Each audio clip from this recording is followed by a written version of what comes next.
अच्छा, when I start the recording, is there any voice over came to you, like meeting is being recorded ऐसा करके कुछ? नहीं sir. अच्छा ठीक है, कोई बात. Okay, so today we had to do practice on, let me see the lecture plan today. Aeronautical phonetics, reading of number, time, altitude and aerodrome and its part. ठीक है, हम लोग आज सबसे पहले पढ़ेंगे एरोनॉटिकल फोनेटिक्स. ठीक है, that is very basic, very simple and most of us are known to this. हम सबको पता है. Confirm if my screen is being shared. दिख रहा है सबको? Sir okay, so aeronautical phonetics में the English alphabet letters from A to Z, इनका प्रोनाउंसिएशन हमको सिखाया जाता है कि whenever there is a name, whenever there is a sign, so instead of saying confusing letter codes, आप उसका aeronautical phonetics में प्रोनाउंसिएशन करो जो कि आईकाओ के द्वारा इशू किया गया है. ठीक है, इकाओ ने हम लोगों को, ICAO means international civil aviation organization, इन्होंने बताया है कि आप कैसे ए टू जेड को प्रोनाउंशिएट करो ताकि कंफ्यूजन किसी को भी नहीं रहे. Otherwise, suppose if I say letter P, so you may get confused with B, you may get confused with D, T, इतने सारे confusing letters आएंगे इसके लिए. So why to get confused? Just try to pronunciate the standard pronunciation of alphabet. तो उसको कहा जाता है phonetics language. So we'll just have a look one by one. We'll look one by one, but I am just saying one caution. A to Z, ठीक है, जो भी आपने अभी तक प्रोनाउंसिएशन पढ़ा है, अल्फा, ब्रेवो, चार्ली, डेल्टा, एको, ठीक है, ये सब आप एज इट इज पर हो, जैसा आपको पता है. It is always well and good.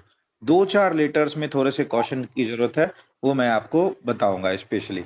Otherwise जैसा इस लिस्ट में प्रोनाउंसिएशन लिखा हुआ है, आप उसको एज इट इज पढ़ो. ठीक है, if you want to know what is the correct way of pronunciation, then you can follow this middle section, extracted version. Suppose if you want to know कि D, delta, इसको actual में बोलना कैसे है, उसके लिए आपका मिडिल सेक्शन हेल्प करेगा. Extracted version of phonetics. How? Just have a look. Suppose आपको बोलना है डेल्टा, तो आप डेल पे ज्यादा जोर दोगे. जो पॉइंट अंडरलाइन किया हुआ है उसको थोड़ा सा अपने टंग के पास होल्ड करना है और उसके बाद के सेट ऑफ वर्ड्स को फ्रीली प्रोनाउंशिएट करना है. डेल्टा को हम लोग पढ़ेंगे डेल्टा, ब्रावो को ब्रावो, ठीक है, होटल, इंडिया, जूलियट, किलो. लेकिन इतना परफेक्ट प्रोनाउंसिएशन, इतने परफेक्ट स्पीकिंग की बिल्कुल रिक्वायरमेंट नहीं है, स्पेशली इन इंडिया. जो आपका इंडियन इंग्लिश एक्सेंट है दैट इज एक्सेप्टेबल. दो तीन पॉइंट्स को छोड़ के बाकी सारे लेटर कोड्स जैसा आपको बोलना ठीक लगे आप बोलो, आपका प्रोनाउंसिएशन एक्सेप्टेबल है. ठीक है, दो तीन जो इंपॉर्टेंट है वो मैं आपको सजेस्ट करूंगा. So for letter code A, it is alpha. ठीक है, इट इज अल्फा, आप अल्फा बोलो, बट इसका करेक्ट प्रोनाउंसिएशन है अल्फा. ठीक है, alpha. Suppose if my name is Ankush, so nobody will say Ankush. Correct pronunciation for the Ankush will be Ankush. ठीक है, एंकुश. ठीक है. Once I was talking to Google representative. He was from USA. I was in year 2017, I guess. That time I get to know this. He was not, after writing my name to his dashboard, he was calling me Ankush, not Ankush. Okay? So the correct pronunciation for the letter A is alpha. But if you say alpha also, this is good. Not a problem. Okay? So alpha, bravo, charlie, charlie, delta. Echo में ध्यान देना, इसको हम लोग अभी तक पढ़ते हैं इको, नहीं ये इको नहीं, इसको पढ़ेंगे एको. ठीक है, एको, हिंदी वाला एको. फॉक्सट्रॉट, गोल्फ, ठीक है, golf, hotel, India, Juliet, Juliet नहीं, जूलियट, जूलियट नहीं। अगर आप जूलियट पढ़ोगे तो भी चलेगा, जूलियट। किलो, ठीक है, किलो। लिमा, इसको LIMA को लिमा नहीं पढ़ना है, इसको थोड़ा सा एक्सटेंड करके पढ़ना है, लीमा, ठीक है, लीमा, लीमा। माइक, नवंबर, ऑस्कर, पापा। लेटर क्यू, यहां पे कुछ लोग मिस्टेक पर करते हैं, इसको पढ़ते हैं क्यूबेक, लेकिन ये है एक्चुअल में कीबेक, ठीक है, नोट क्यू, की, कीबेक। रोमियो, सियरा, इसको कुछ लोग पढ़ते हैं सीरा, ठीक है, SIRA, सीरा। No, this is not a सीरा, sierra, you can see sierra. Tango, uniform, victor. Victor में आप विक्टर बोलो नॉर्मली चलेगा, लेकिन कभी भी आर को अर जैसा नहीं होने देना, विक्टर नहीं बोलना, नेवर, ठीक है। रशियन वाला इंग्लिश प्रोनाउंसिएशन नहीं, विक्टर, आर पे ज्यादा जोर नहीं दो, ठीक है। ऐसा भी नहीं है कि आपको विक्टा बोलने की जरूरत है, बट आप आर पे ज्यादा जोर नहीं दो, ठीक है। विक्टर को विक्टर नहीं बोलो, नॉर्मली बोलो विक्टर, चलेगा, ठीक है। Then whisky, x ray, yankee and zulu. So this was the letter code from A to Z.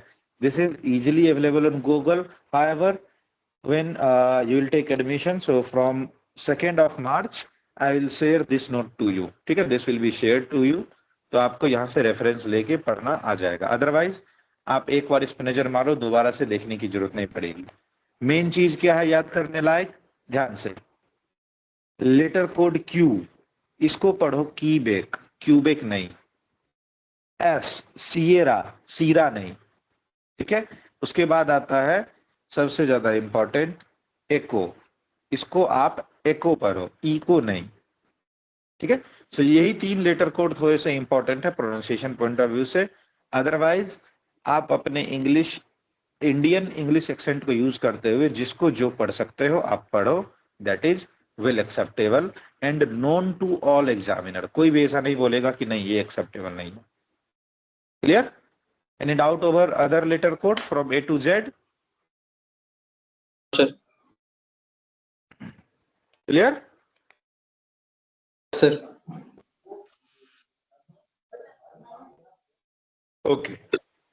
Now we'll go for pronunciation technique of digits. ठीक है, digit 0 to 9. 0 to 9 जैसा आपको इंग्लिश प्रोनाउंसिएशन पता है, आप उसको एज इट इज पढ़ो, that is totally acceptable. There is certain set of pronunciation technique, but if you follow that, that is well and good. नहीं कर पाओ, not a problem.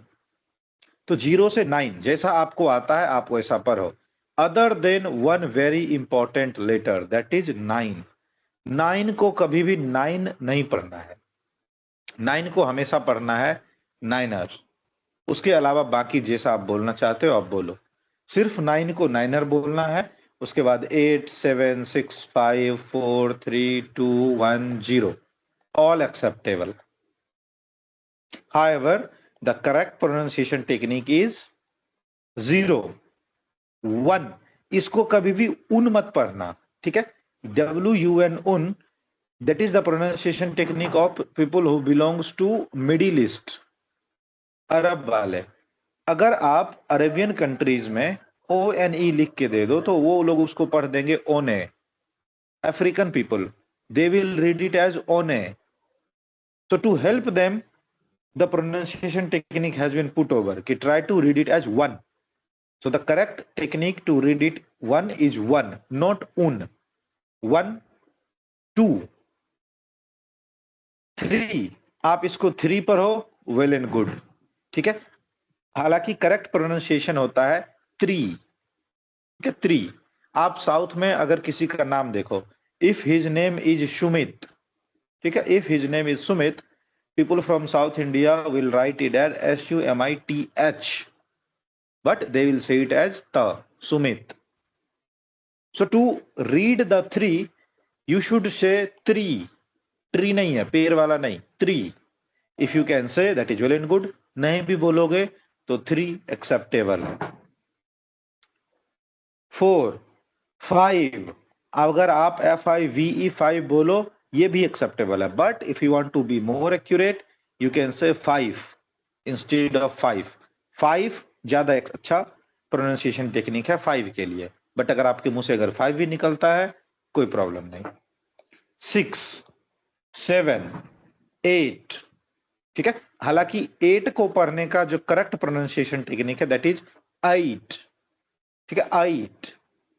लेकिन आप अगर इसको नॉर्मली 8 भी पढ़ोगे as per our English communication of Indian accent, acceptable, ठीक है। सो मोर और लेस 2 थिंग्स टू रिमेंबर, 5 अगर आप पढ़ पाओ तो, और 3 अगर आप पढ़ पाओ तो। लेकिन अगर आप इसको पढ़ने में अगर आपको प्रॉब्लम होती है बिल्कुल घबराने की जरूरत नहीं है, सिर्फ और सिर्फ 9 को ध्यान में रखो, बाकी एज इट इज आप रीड आउट करो, totally acceptable. Understood? Yes, sir. Okay. Now for a rule सेक, एक रूल है, नंबर्स पढ़ना अलाउ नहीं है आरटी में। अगर ये पे लिखा हुआ है 1 2 तो आप इसको 12 नहीं पढ़ोगे, इसको पढ़ना पड़ेगा 1 2। This is not 14, this is 1 4, this is not 20 2 0। So no 2 digits can be read it together. कभी भी नंबर का प्रोनाउंसिएशन आरटी में नहीं करते हैं, उसके हर एक डिजिट को अलग अलग पढ़ना पड़ता है, ठीक है। So just make it as a rule, number can't be transmitted. अगर ये लिखा हुआ है तो 64 नहीं, 53 नहीं, 53 64। डन। नाउ हमने पढ़ा है अभी तक 3.0। आपने सुना होगा किसी किसी मूवी में रावण 2.0, और क्या क्या था मूवी, रोबोट 2.0, या 2.0. फिर हाँ 2.0। या फिर जैसे हम लोग मान लो कि हमसे किसी ने पूछा कि आपका 12th में कितना मार्क्स आया था, तो हम लोग बोलते हैं 83.5, लाइक दिस, 27.9, ऐसा करके। पॉइंट नहीं बोलना है। हालांकि हमने जब बचपन में डेसिमल सिस्टम पढ़ा था वहां पे हमने पढ़ा था कि इसको डेसिमल बोला जाता है, लेकिन धीरे धीरे हम लोग इसको पॉइंट बोलना शुरू किए थे। 3.4, 2.1, 0.9। अगेन आरटी में we will back to the basic mathematics, इसको हम लोग डेसिमल बोलेंगे, पॉइंट नहीं बोलेंगे। तो जहां कहीं भी ऐसा लिखा हुआ है 3.5, 2.4, 3.3, लाइक दिस। उसके बाद आता है नंबर सिस्टम में हमारे पास 100 एंड 1000, ठीक है। हमारे पास आरटी में कैलकुलेशन के लिए 100 एंड 1000 यहीं तक के नंबर सिस्टम अवेलेबल है। अगर ऐसा लिखा हुआ है तो हम लोग इसको पढ़ेंगे 8000, ऐसा लिखा हुआ है तो 800 पढ़ सकते हैं। लेकिन अगर लिख दिया है 12000 तो इसको 12000 नहीं पढ़ेंगे, इसको पढ़ेंगे 12000, क्योंकि हमारे पास पढ़ने के लिए 1000 तो परमिसेबल है, ठीक है, लेकिन 12 को हम 12 नहीं पढ़ सकते, तो 12000। अगर है 800 तो 800, लेकिन अगर वहीं पे है इसको हम 1200 नहीं पढ़ेंगे, 1200। क्यों? क्योंकि पढ़ने के लिए हमारे पास सिर्फ 1000 और 100 ही है, तो इसी के फॉर्मेट में हम मैक्सिमम रीड आउट कर सकते हैं। फिर आप बोलोगे कि सर हो सकता है लाख में लिखा हुआ है तो 8 लाख लिख दे, 80 लाख लिख दे।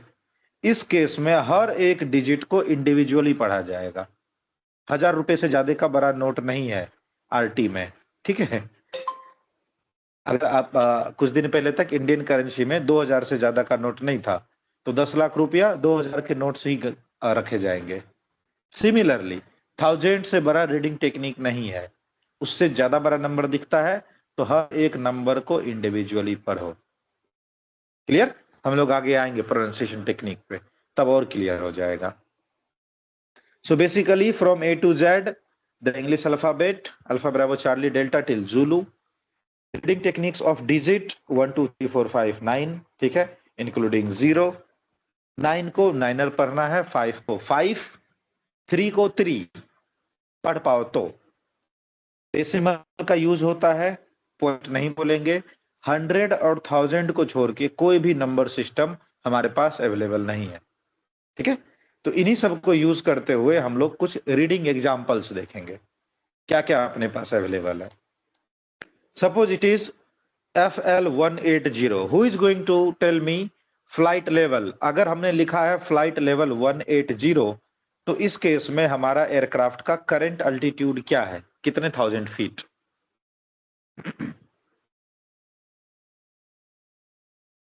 18,000 feet. 18,000 feet, very good. So whenever it is in the format of flight level, simply multiply it by 100, whatever the outcomes is there, that is your current altitude of aircraft.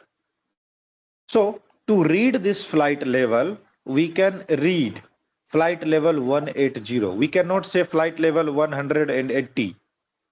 ठीक है, we cannot say flight level 180, नहीं, flight level 180, अलग अलग number को अलग अलग पढ़ देना है, that's all. Flight level 180 heading को पढ़ते टाइम, अगर हमारा डायरेक्शन है 180 डिग्री, अगर आपने कॉलेज टाइम में स्कूल टाइम में पबजी खेला होगा, तो वहां पे हम लोग बोलते थे उस डायरेक्शन में कोई जो भी है अपना एनिमी बैठा हुआ है या फिर कोई दूसरा बंदा बैठा हुआ है, लाइक दिस। सो डायरेक्शन को फाइंड आउट करने का from beginning to till now सबसे एक्यूरेट प्रोसीजर होता है डिग्री। ठीक है, नॉर्थ ईस्ट साउथ वेस्ट ये सब तो एडिटिव है, सबसे एक्यूरेट डायरेक्शन फाइंडर टेक्निक है डिग्री में कन्वर्ट करना, क्योंकि आपका अर्थ 360 डिग्री में डिवाइडेड है। तो आपके एयरक्राफ्ट का हेडिंग क्या है, आपके एयरक्राफ्ट का डायरेक्शन क्या है, 180 डिग्रीज। ठीक है, डायरेक्ट हेडिंग 180, और यू कैन से हेडिंग 180 डिग्री। ठीक है, 180 डिग्री नहीं, 180।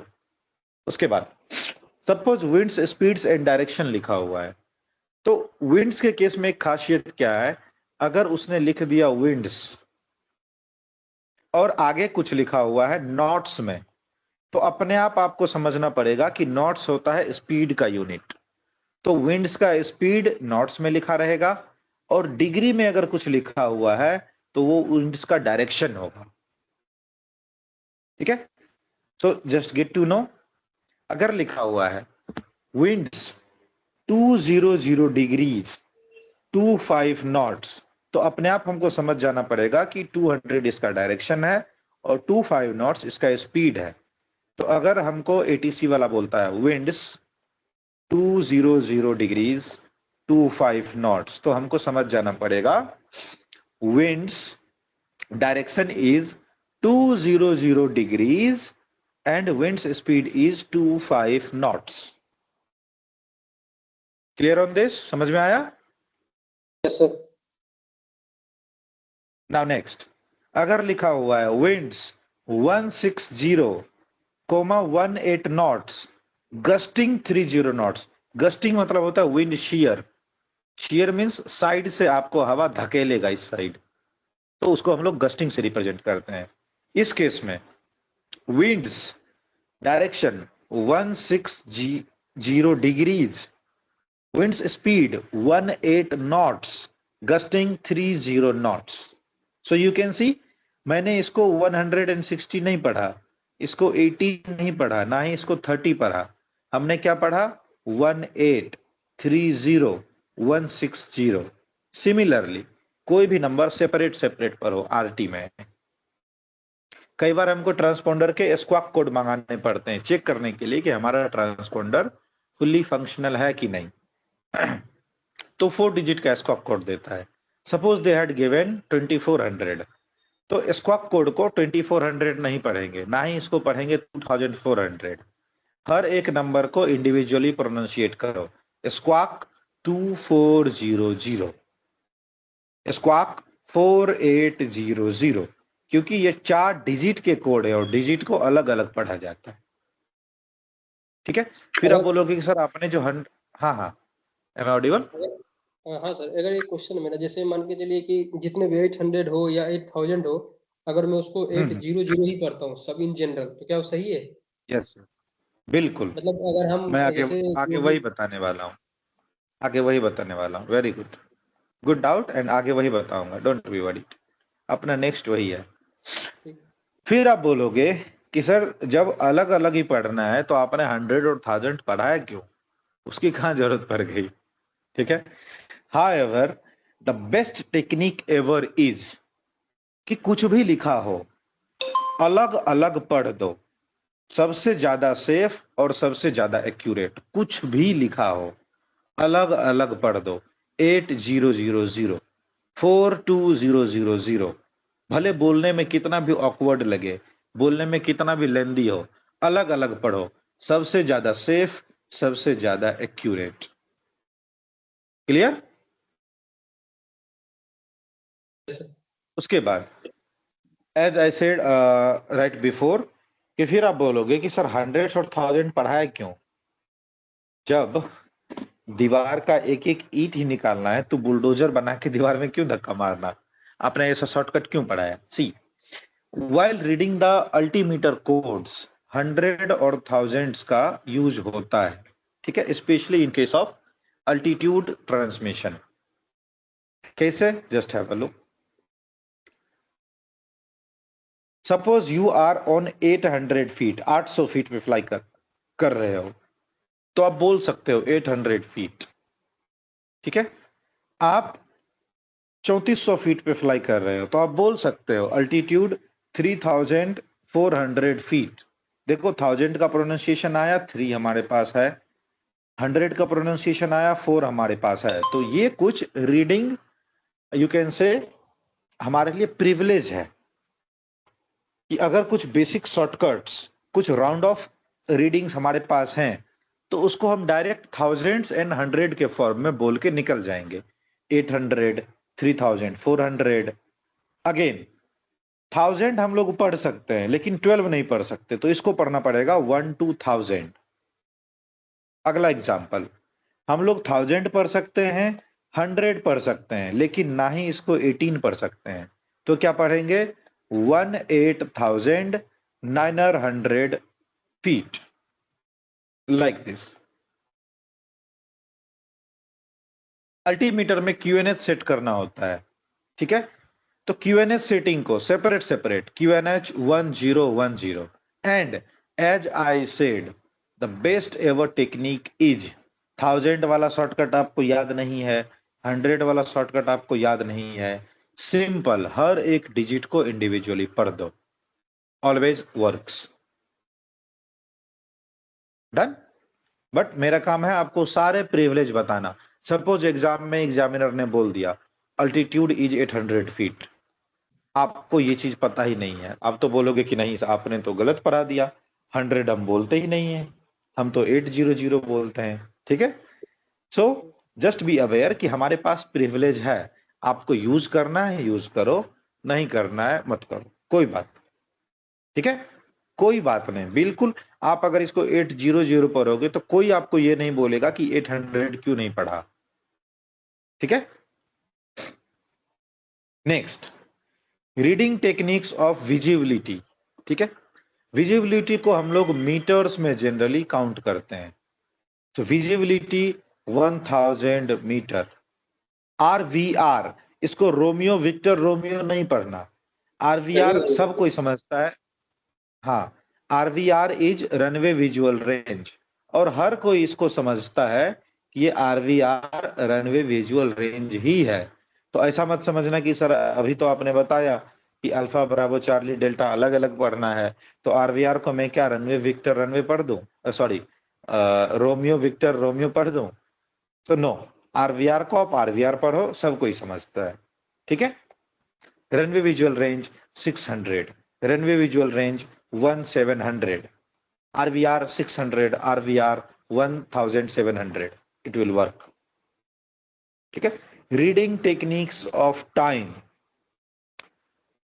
टाइम का प्रिविलेज हम लोग पढ़ेंगे, उससे पहले पढ़ लेते हैं डेसिमल सिस्टम को। डेसिमल सिस्टम में take the example of first, to read this we will read it as 118.0। Last के 2 जीरो का अर्थमेटिक में, नंबर सिस्टम में कोई भी यूज नहीं होता है। This is the meaningless, sorry this is the countless, इसकी कोई काउंटिंग नहीं है। तो लास्ट के 2 जीरो को हम लोग चाहें तो स्किप कर सकते हैं। अगर आपको पूरा पढ़ना है तो आप पढ़ो 118.000, लेकिन ये हमारा कोई यूज नहीं बचता है बार बार 00 पढ़ने का, इसलिए सिंपल वी विल से 118.0। ठीक है, नेक्स्ट। बट वही अगर जीरो हमारा डेसिमल के इमीडिएट बाद है और लास्ट में कोई नंबर है, then this constitute some value. तो इसको हम लोग पढ़ेंगे 119.005, 119.005। अगला आते हैं 118.100 या फिर 118.1। लास्ट के 2 डिजिट कोई वैल्यू नहीं रखते। सिमिलरली 119.010। तो बेसिकली आपको यही ध्यान रखना है, पॉइंट को डेसिमल और लास्ट के जीरो का कोई वैल्यू नहीं है। ठीक है, डेसिमल सिस्टम में। फिर आता है transmission technique of time. ICAO recommends कि जब भी आप टाइम पढ़ते हो तो जरूरी नहीं है कि आप आवर्स का प्रोनाउंसिएशन करो, आप टाइम्स का प्रोनाउंसिएशन सिर्फ और सिर्फ मिनट्स बोल के दे सकते हो। सपोज टाइम हुए हैं 9:20, तो आप बोल सकते हो द टाइम इज 20 मिनट्स।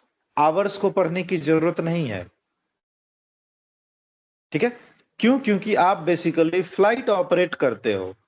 तो अगर आपका 10:20 पे फ्लाइट है तो फ्लाइट प्लान उसके पास अवेलेबल है, एटीसी के पास।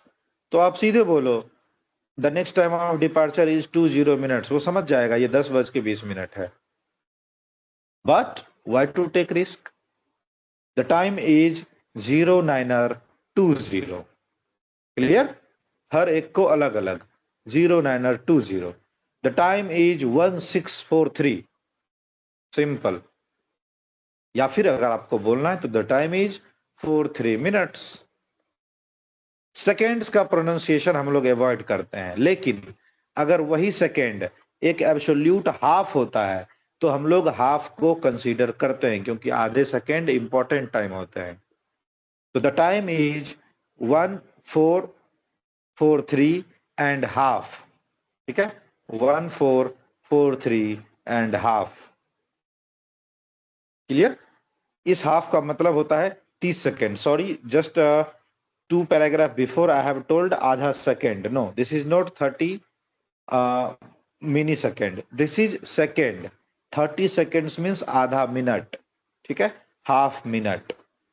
तो आप इसको पढ़ सकते हो 1443 एंड हाफ, क्योंकि 30 सेकेंड्स इंपॉर्टेंट टाइम माना जाएगा, आधा मिनट।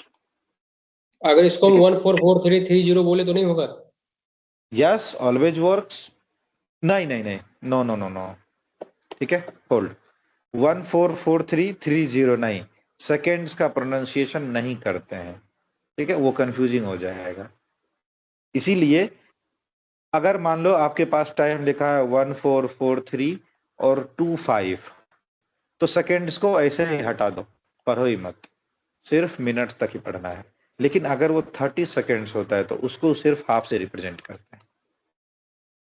क्लियर? ठीक है सर।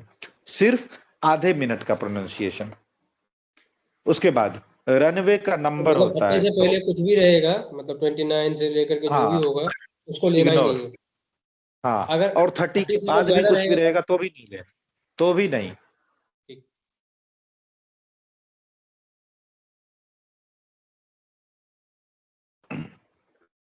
कुछ दिन पहले एक मूवी आई थी रनवे 34, सब लोग रनवे 34 बोलते थे। No, we will say runway 34। ठीक है, नाउ एक क्वेश्चन आता है क्वेश्चन नंबर 5 में। क्यों आता है, क्या उसका आंसर है, क्या लॉजिक है, इसके पीछे का लॉजिक या तो डब्ल्यूपीएससी वालों को पता या फिर भगवान को। क्वेश्चन आता है give the time check without giving the numbers. उसका आंसर होता है the time on the hours. क्यों होता है पता नहीं, बट ये आप समझ लो, रट लो कि अगर वैसा क्वेश्चन आया तो उसका आंसर है the time on the hours. जब आप लोग प्रीवियस ईयर क्वेश्चन प्रैक्टिस करोगे तो आपको देखने को मिलेगा। क्यों है ऐसा, आज तक मुझे रीजन मिला नहीं। मैंने भी अपने सीनियर से पूछा, पायलट से पूछा, किसी को कोई आइडिया नहीं है। तो डब्ल्यूपीसी वाले जाने कि क्यों बनाया। ठीक है, तो क्वेश्चन में यही रहेगा, provide time checks without stating the numbers, without providing the numbers. तो आपको बोलना है the time on the hours, क्योंकि नंबर बोलने के लिए उसने मना किया है। डन। अगर अगर आपको बोला जाता है कहीं पे होल्ड शॉर्ट, तो होल्ड शॉर्ट का मतलब है कि थोड़ा सा दूरी बनाओ, ठीक है, पहले रुक जाओ। ठीक है, तो इस वर्ड का मीनिंग समझना, होल्ड शॉर्ट मतलब पहले रुको, थोड़ा सा पीछे रुक जाओ। ठीक है, so hold short means keep a distance to an specified location. And अगर कहीं पे कहा जाता है look out, look out means ध्यान रखो। ठीक है, केयरफुल, वॉच आउट, सर्वे करो मीन्स ऑब्जर्व करो आसपास। तो हम लोग जब आगे फॉर्मेशन करेंगे आंसर का, वहां पे ये सब सेंटेंस यूज करेंगे। होल्ड शॉर्ट मीन्स पहले रुको। ठीक है, आप लोग चाहो तो हिंदी में लिख सकते हो, पहले रुको, थोड़ा पीछे रुको।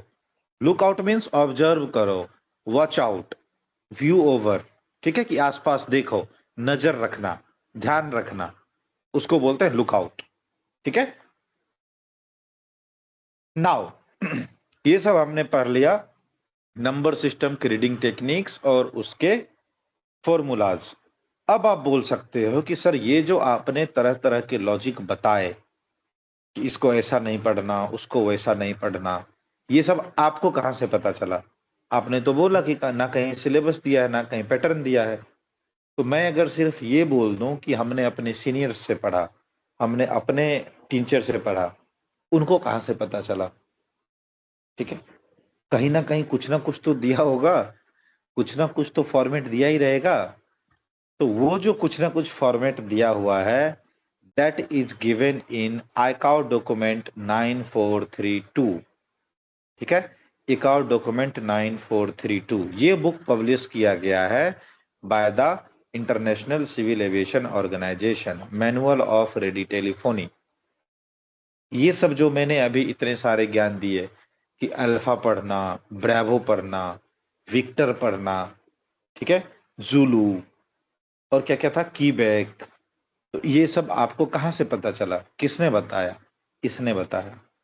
देखो, सो मोर और लेस कोई भी टीचर, कोई भी ट्यूटर, कोई भी पर्सन अगर आरटी को समझना चाहता है, पढ़ना चाहता है, तो उसके लिए यही बुक हेल्पफुल है, ICAO document 9432, manual of radio telephony.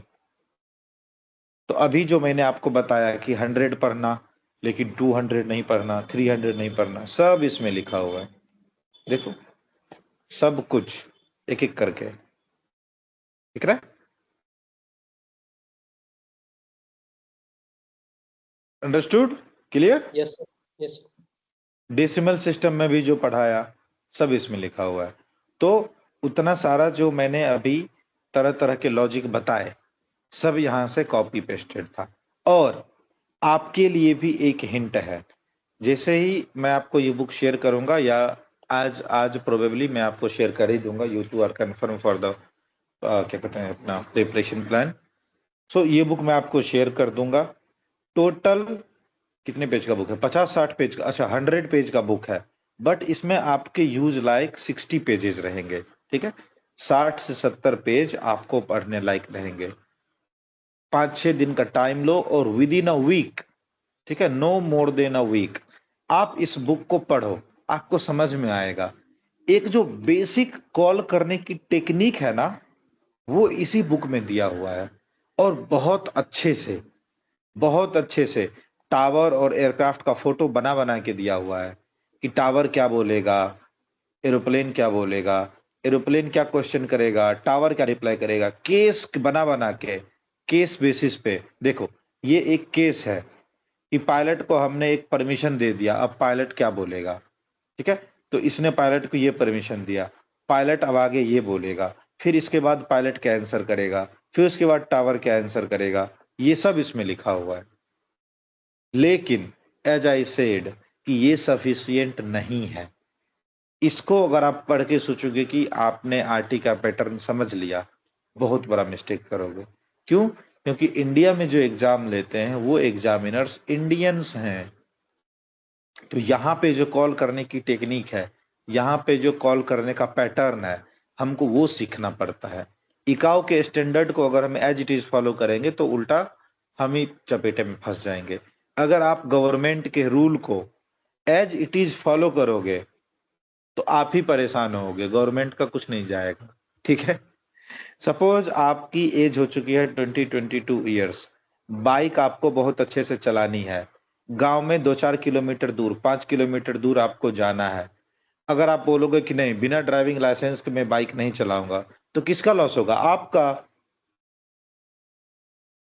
ठीक है, आप चाहो तो 5-7 किलोमीटर जाके घूम के आ जाओ। ठीक है, ये आप अपना रूल ब्रेक करो, आपको फायदा होगा।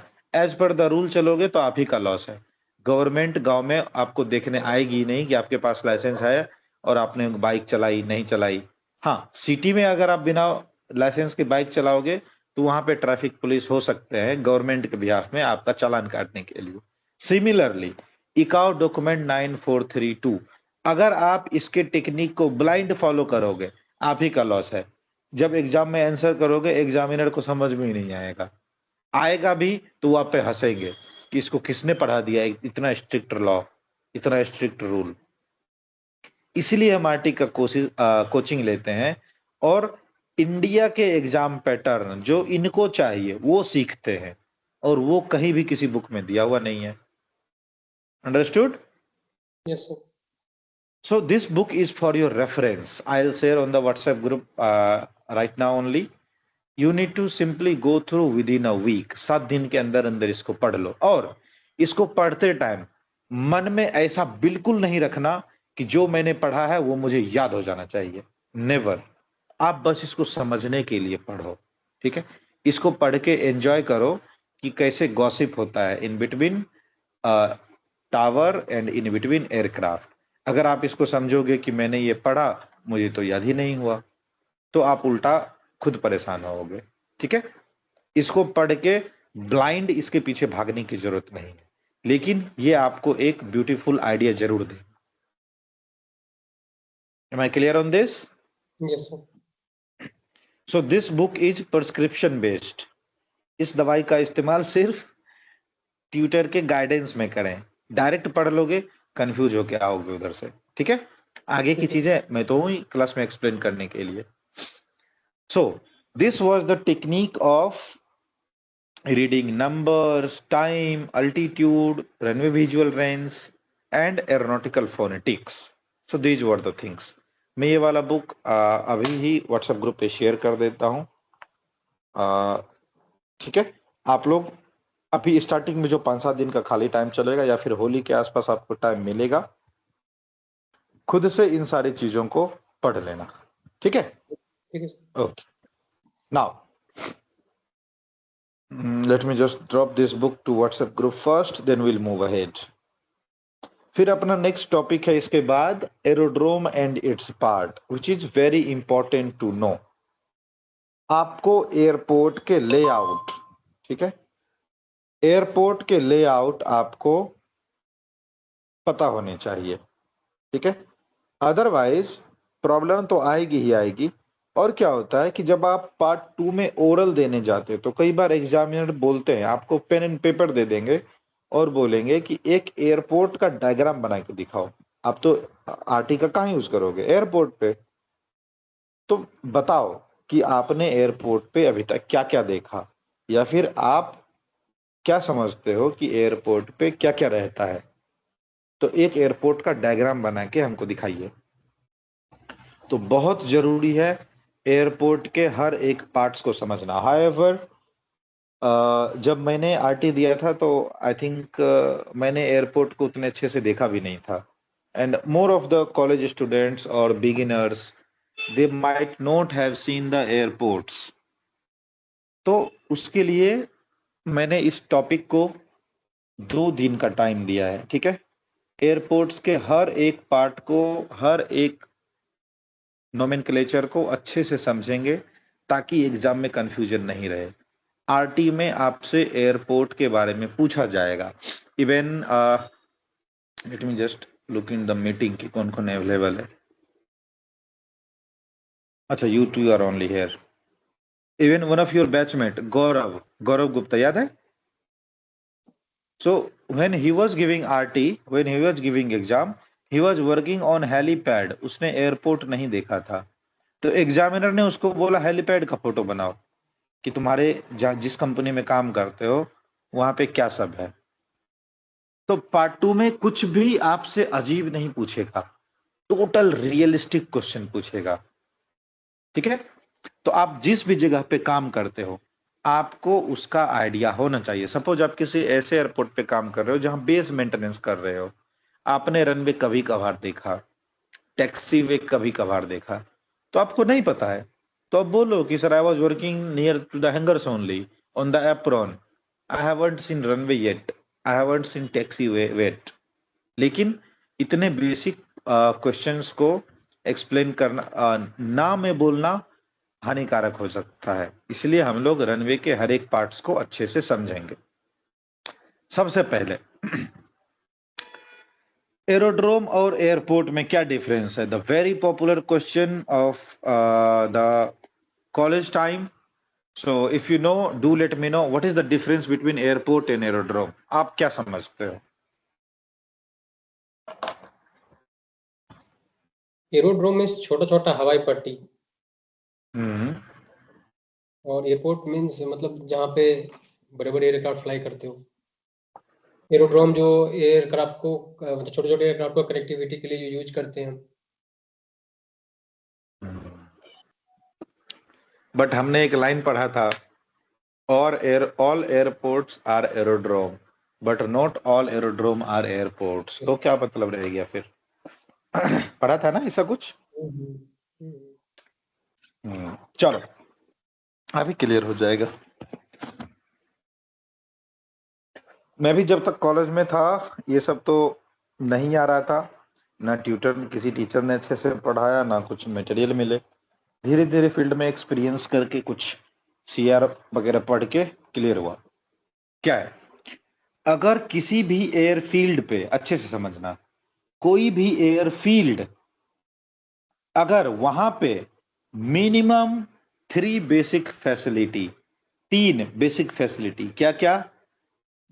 Area for the landing and take off, that is your runway, ठीक है। For the parking of aircraft, उसको बोलते हैं एप्रॉन, जहां पे एयरक्राफ्ट पार्क होता है। और the pathway to connect them, that is taxiway. अगर किसी भी एयरफील्ड पे ये तीनों चीज अवेलेबल करवा दिया जाए तो उसको हम लोग एरोड्रोम बोल देंगे, ठीक है। Any piece of land over sea और वाटर, दोनों, सॉरी सी और वाटर नहीं, लैंड और सी, ठीक है, लैंड और सी, चाहे जमीन पे चाहे पानी में, ठीक है। अगर हम वहां पे 3 चीज बना दें, क्या क्या? Place for take off and landing, that is runway, area for the parking apron, और रास्ता कनेक्ट करने के लिए टैक्सी वे, तो हम लोग उसको बोल देंगे एरोड्रोम। तो किसी भी एयरपोर्ट पे ये 3 चीज तो होता ही है, इसलिए हम लोग बोलते हैं ऑल एयरपोर्ट्स आर एरोड्रोम, कि सारे एयरपोर्ट्स एरोड्रोम है। क्यों? क्योंकि एरोड्रोम के डेफिनेशन में 3 चीज ही आता है, अगर ये तीनों है तो वो एरोड्रोम कहलाएगा, ठीक है। तो सारे एयरपोर्ट्स एरोड्रोम कहला सकते हैं। क्लियर? Yes sir. फिर आया बात कि सर फिर एयरपोर्ट बोला ही क्यों? एरोड्रोम से जब काम चल ही जाता था, क्यों बोलने की जरूरत पड़ी एयरपोर्ट? ऐसा क्या हो गया? The main word is port, ठीक है। आपने सुना होगा पोर्ट ब्लेयर, ठीक है। Port Blair is the capital of Andaman and Nicobar island groups, ठीक है। आपने सुना होगा विशाखापत्तनम पोर्ट, कोचिन पोर्ट, ठीक है। गुजरात वाला अडानी पोर्ट, ये सब आपने सुना होगा। पोर्ट मतलब होता है, हिंदी में हम लोग उसको बोलते हैं पत्तन, ठीक है। Port means basically something is being loaded and unloaded, careful, loaded and unloaded, कुछ चीज उतारा और चढ़ाया जाता है, उस एरिया को हम लोग बोलते हैं पोर्ट। तो एयरपोर्ट क्यों? क्योंकि इस एरोड्रोम पे आइदर पैसेंजर या फिर मेल्स, मेल्स मतलब चिट्ठी, या कार्गो, कार्गो मीन्स पार्सल्स, ये तीनों चीज लोड और अनलोड किए जाते हैं कॉमर्शियल पॉइंट ऑफ व्यू से, खरीद बेचने के पर्पस से, इसीलिए ये कहलाएगा एयरपोर्ट। यहां पे हमने क्या ऐड कर दिया? पोर्ट की फैसिलिटी। अगर हम चढ़ाते उतारते नहीं, हमको सिर्फ नॉन कॉमर्शियल यूज करना है। नॉन कॉमर्शियल यूज मीन्स हमको सिर्फ पायलट्स को ट्रेनिंग देनी है। ट्रेनिंग अभी भी नॉन कॉमर्शियल आता है। जितने भी फ्लाइट ट्रेनिंग ऑर्गेनाइजेशन है, जो पायलट की ट्रेनिंग ऑर्गेनाइजेशन है, वो नॉन कॉमर्शियल कहलाते हैं, वो बिजनेस नहीं है। तो वैसे छोटे छोटे एयरपोर्ट्स जहां पे पायलट लोगों की ट्रेनिंग होती है, पैसेंजर लोड अनलोड नहीं होता है, कोई भी कॉमर्शियल एयरलाइन ऑपरेट नहीं करते हैं, वैसे वैसे एयरपोर्ट्स को हम लोग एरोड्रोम एरोड्रोम बोलते रहते हैं, राइट। ये आपने सुना अभी तक, छोटे छोटे यस सर। एयरपोर्ट जो आपने बोला कनेक्टिंग पॉइंट ऑफ व्यू से। क्यों? क्योंकि वहां पे बेसिकली तीन चीजें ही अच्छे से दी गई। क्या क्या? एप्रॉन, टैक्सीवे, रनवे, हो गया एरोड्रोम। नॉन कॉमर्शियल है, आराम से उड़ाओ, क्या देख रहा है।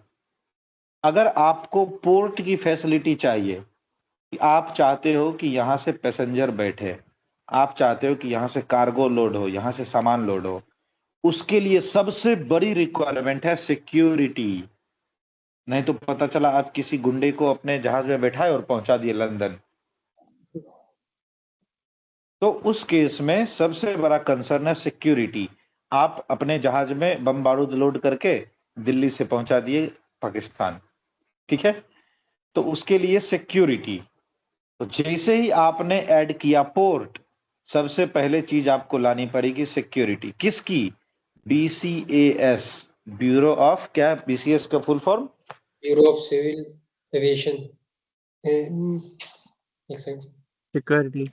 Bureau of civil aviation security, very good.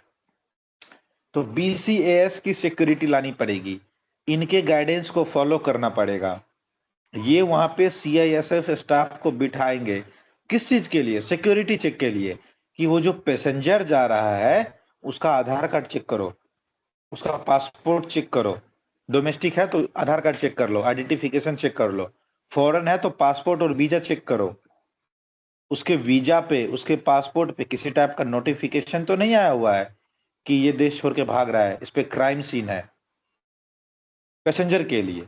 Cargo के लिए लोड करो कि क्या कोई बम बारूद तो नहीं है, कुछ मार काट का सामान तो नहीं है, तलवार चाकू तो नहीं ले जा रहा है, कार्गो, ठीक है। कोई डेंजरस गुड्स तो कैरी नहीं कर रहा है, फ्यूल ऑयल ये सब जहाज में रख दिया, ऊपर ही ऊपर जहाज ब्लास्ट हो जाएगा। तो ये सब चेकिंग का चीज क्या हुआ? सिक्योरिटी। सिक्योरिटी किसकी? बीसीएस की। अगर आपका एरोड्रोम है तो प्राइवेट सिक्योरिटी रख लो, गांव से किसी को बुलाओ, 15,000 रुपये पर मंथ दो, वो आपका गार्ड हो गया, ठीक है, गेट पे बैठा दो। लेकिन अगर आप चाहते हो कि आपका एयरफील्ड, आपका एरोड्रोम पोर्ट कहलाए, तो सीआईएसएफ से सिक्योरिटी खरीदो, बीसीएएस से सिक्योरिटी खरीदो। आपके पास पैसा है, आपने 10 किलोमीटर लंबा एयरपोर्ट बनाया अपने खुद के पैसे से, चाहते हो कि वहां पे पोर्ट हो, वो एयरपोर्ट बने, आप बीसीएस के पास जाओ, आप सीआईएसएफ हेडक्वार्टर्स जाओ, आपको जितने पैसे चाहिए, सॉरी जितने पर्सनल चाहिए सब मिलेंगे,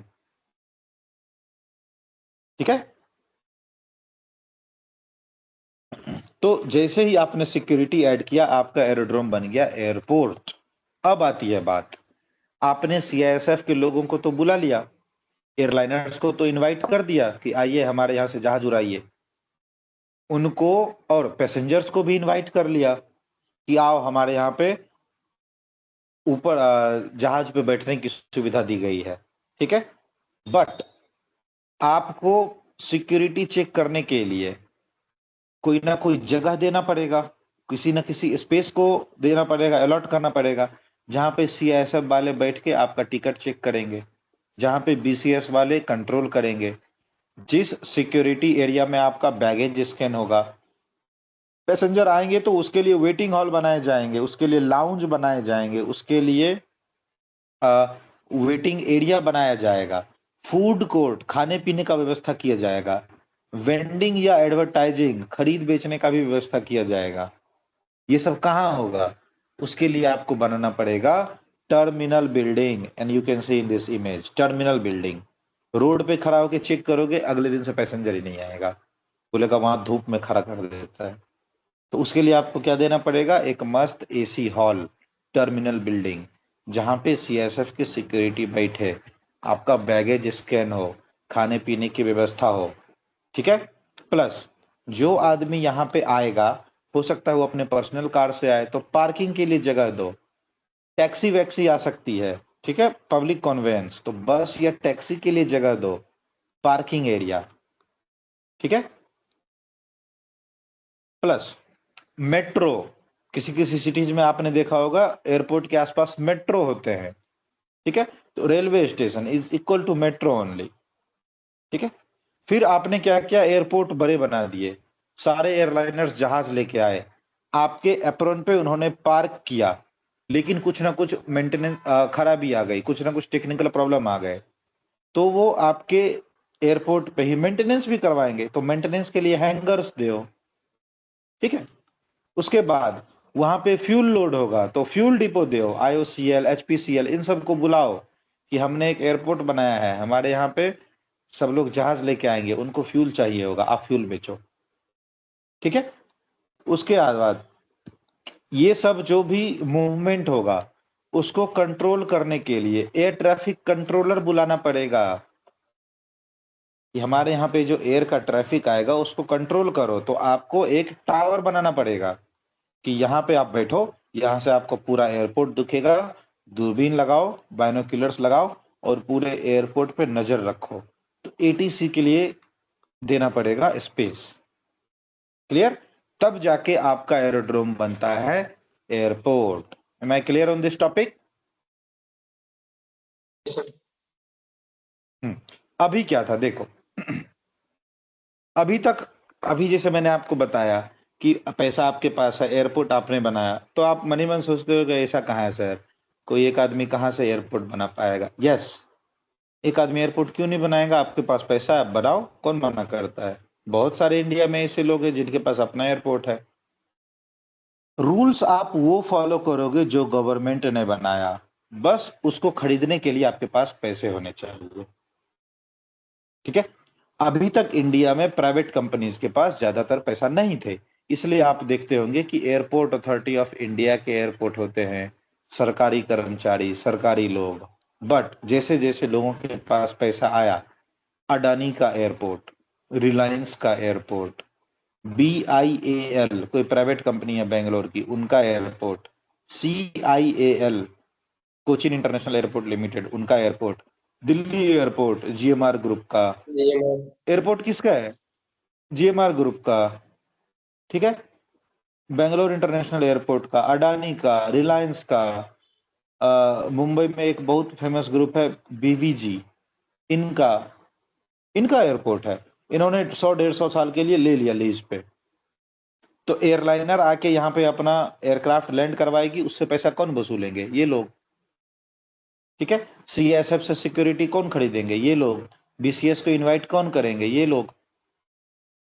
टर्मिनल बिल्डिंग में एसी का बिल कौन भरेगा? आप अगर समझो कि आपने एक एयरलाइन की टिकट खरीदी 6,000 रुपए में, वो तो बोलेगा कि भैया हम आपको जहाज से पे बिठा के यहाँ से यहाँ तक ले जाने के भागीदारी हैं, आप भूखे प्यासे आओ, गाड़ी से आओ, जैसे आना है आओ, आपने 6,000 रुपया पे हमारा टिकट खरीदा है, ठीक है, बस जहाज में बिठाऊंगा, यहाँ उतार दूंगा।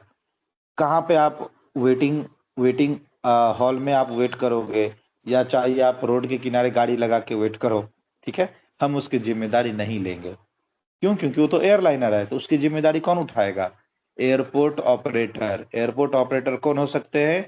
आइदर गवर्नमेंट बॉडी और एनी इंस्टीट्यूशन, ठीक है। तो एग्जाम्पल मैंने आपको बताया BIAL, GMR, Adani, Reliance, BVG, ये सब लोग अपना एयरपोर्ट ऑपरेट करेंगे, पैसा उनका लगेगा, रेवेन्यू वो लोग कमाएंगे। क्लियर? जो पैसेंजर आएंगे वो कुछ ना कुछ सामान खरीदेंगे किसी न किसी दुकान से, उस दुकान से रेंट वसूल की जाएगी, वो जो रेंट वसूल करके जो पैसा कमाएंगे उसमें से 10% 20% आपको एसी का हवा खिलाने के लिए खर्चा कर देंगे। ठीक है? आपको जो एयरपोर्ट पे लाउंज होते हैं उनका सब्सिडी दे देंगे। लाइक दिस, आप एयरपोर्ट पे आए, वहां पे आपने टैक्सी किया, नॉर्मल टैक्सी का चार्ज होता है सपोज 500, एयरपोर्ट टैक्सी का चार्ज होगा 1500, तो इन्होंने जो 1000 एक्स्ट्रा कमाया, दो इसमें से 10% 20% एयरपोर्ट ऑपरेटर को दे देंगे, एयरपोर्ट ऑपरेटर उस पैसे से आपके सर्विसेज पे खर्चा कर देगा। क्लियर? तो ये सब व्यवस्था होती है एरोड्रोम को एयरपोर्ट बनाने के लिए। Is it clear now?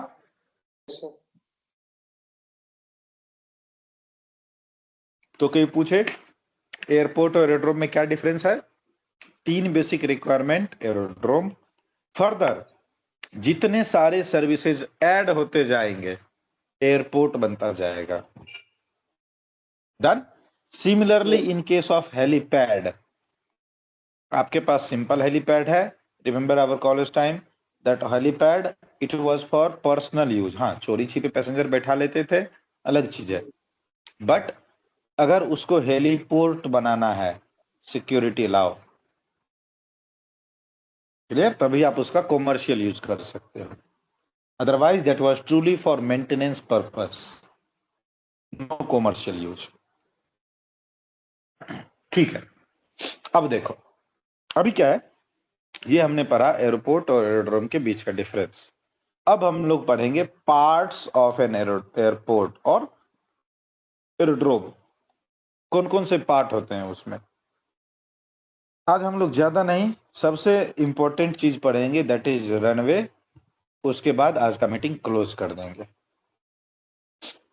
Runway, ठीक है, runway by the name it is clear, runway दौड़ने के लिए जो रास्ता है, ठीक है, द पाथ और कॉरिडोर, ठीक है, और simply you can say the designated part of an airport, ठीक है, available for take off and landing run is known as runway. Take off और लैंडिंग के टाइम पे एयरक्राफ्ट जो रन करेगा उसके लिए जो हमने वे दिया that is runway. The designated part of an airport available for take off and landing run is runway. Why the definition is important? Question number 5 में कई बार डेफिनेशन पूछ देता है, तो आपको डेफिनेशन याद होना चाहिए। ठीक है, तो रनवे आप समझ गए, राइट? रनवे के बीचों बीच एक बहुत इंपॉर्टेंट लाइन होता है जिसको बोला जाता है रनवे सेंटर लाइन। तो the line which divides the runway in two equal parts longitudinally, ध्यान रहे, longitudinally that is runway centre line.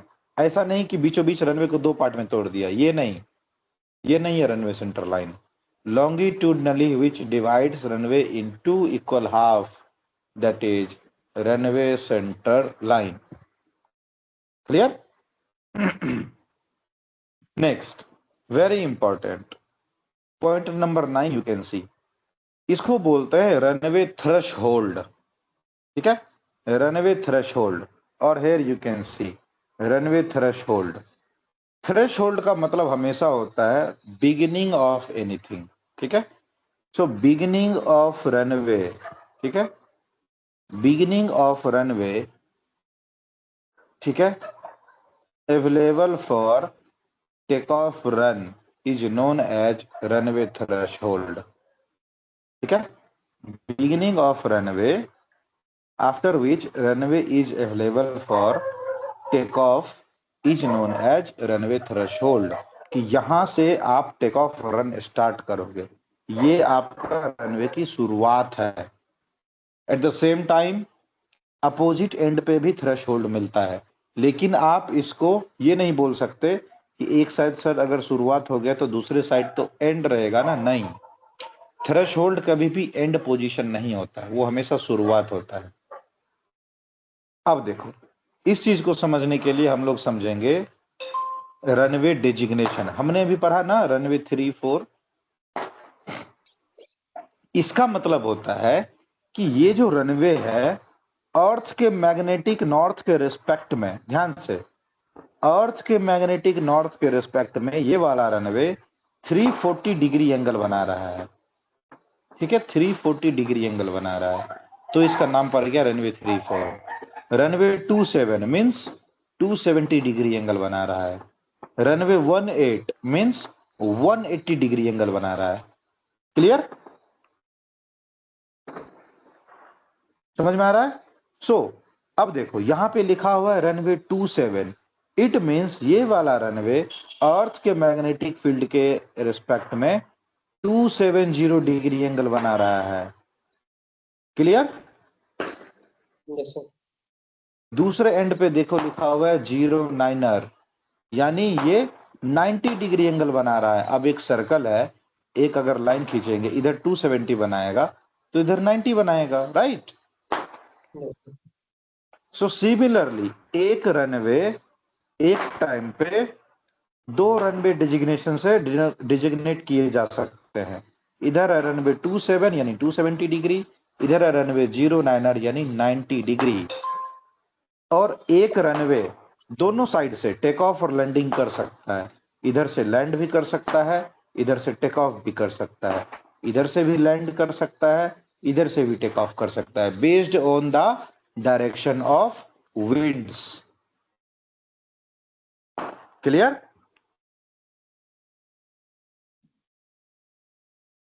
समझ में आया? Yes sir. सो अब मुझे बताओ कि टेक ऑफ या लैंडिंग विंड्स के अगेंस्ट फेवरेबल रहता है या विंड्स के डायरेक्शन में फेवरेबल रहता है?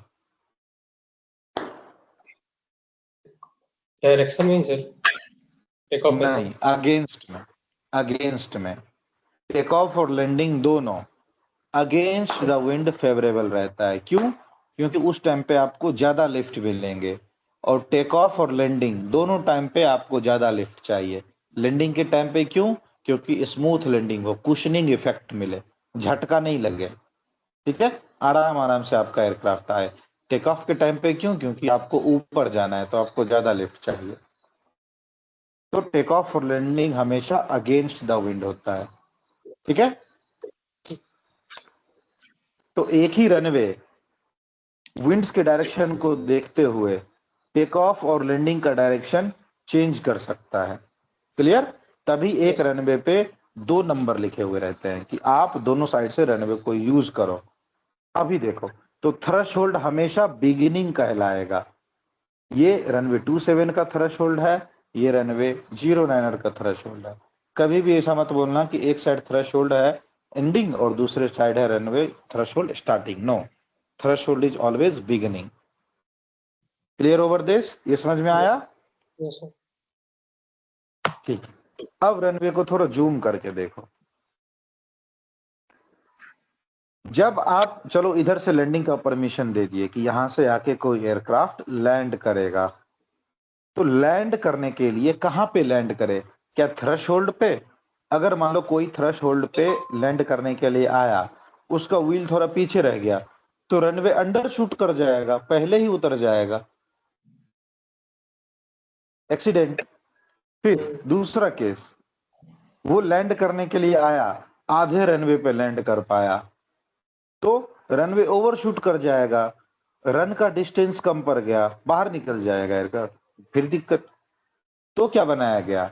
बनाया गया एमिंग पॉइंट, कि आप यहां पे एम करो, और इसके कलर को थोड़ा सा थिक कर दिया गया, मोटा कर दिया गया, कि अगर आप चाहते हो कि सही सलामत लैंड करो, तो ना ही थ्रेशोल्ड पे उतरो, ना ही बीच में कहीं उतरो। कहां उतरो? एमिंग पॉइंट, यहां पे एम करो ना, यहां पे एम करो। थोड़ा सा पहले आया तो थ्रेशोल्ड रहोगे, आगे भी आए तो कोई दिक्कत नहीं, अच्छा खासा डिस्टेंस हमारे पास है। तो इसको बोलते हैं एमिंग पॉइंट, जो नंबर 8 का है।